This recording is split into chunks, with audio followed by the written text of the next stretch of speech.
The Sabbath would begin at sunset, and the Jewish leaders did not want bodies to be hanging on the Roman crosses on the Sabbath day, especially because it was Passover. On Friday evening, before the sun had set, Jesus' side was pierced, his body was taken down from the cross, and he was laid in a new tomb. The eternal Passover lamb had been slain.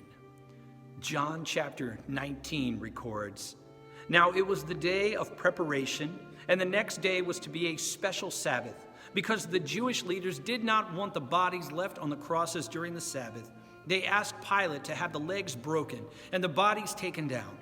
The soldiers therefore came, and they broke the legs of the first man who had been crucified with Jesus, and then those of the other.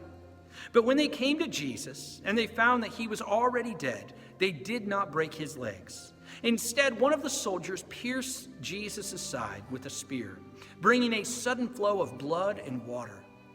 The man who saw it has given testimony, and his testimony is true. He knows that he tells the truth, and he testifies so that you also may believe.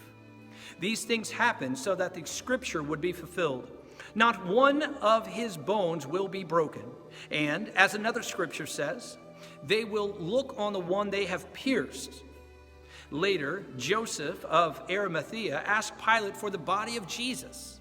Now, Joseph was a disciple of Jesus, but secretly because he feared the Jewish leaders. With Pilate's permission, he came and he took the body away.